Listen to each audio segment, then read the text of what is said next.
अस्सलाम वालेकुम वरहमतुल्लाहि वबरकातुहू। एक भाई सवाल करते हैं, क्या किस्तों पर गाड़ी या मोबाइल ख़रीदना जायज़ है या नाजायज़? तो इसका जवाब ये है कि किस्तों पर गाड़ी या मोबाइल या कोई भी चीज़ हम ख़रीद सकते हैं, जायज़ हैं, लेकिन ख़रीदने के लिए, किस्तों पर ख़रीदने के लिए कुछ शर्तें हैं। एक शर्त तो ये है कि हमने जो चीज़ ख़रीदी है किस्तों पर,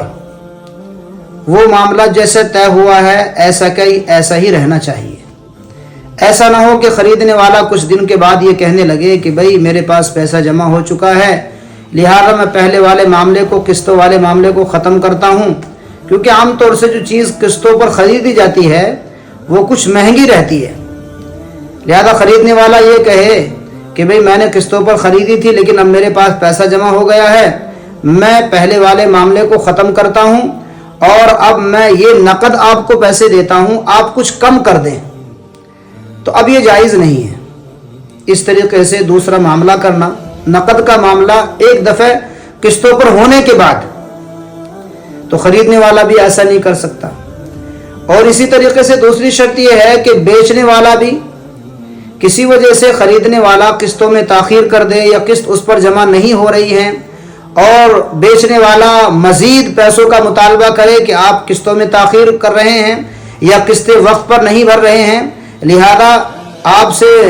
मज़ीद पैसे लिए जाएंगे किस्तों पर। मसलन मामला तय हुआ था 1 लाख पर कि मैं ये चीज़ 1 लाख किस्तों पर आपको बेच रहा हूँ और ख़रीदने वाला वो किस्तें वक्त पर नहीं भर रहा है और बेचने वाला अब ये कहे कि मैं आपसे 1,10,000 रुपये लूँगा इसलिए कि आप वक्त पर किस्तें नहीं भर रहे हैं, तो ऐसा भी करना जायज़ नहीं है। बहरहाल खुलासा यही है कि अगर जो चीज़ हमने एक दफ़े मामला कर लिया है, किस्तों में हमने कोई चीज़ ख़रीद ली है, तो अब हम उस मामले को नहीं तोड़ सकते,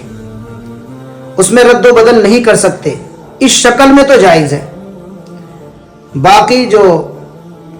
किस्तें वक्त पर नहीं भर रहा है और बेचने वाला उस पर मज़ीद पैसों का मुतालबा करे, ये भी जायज़ नहीं है। या इसी तरीके से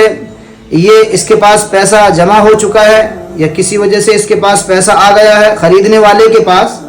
और ये मज़ीद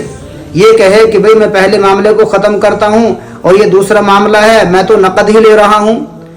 तो ऐसा भी नहीं कर सकता, ये भी जायज़ नहीं है। खुलासा यही है कि जो मामला एक दफ़े तय हो चुका है, जो बै हमने एक दफ़े तय कर ली है, उसी पर हम कायम रहें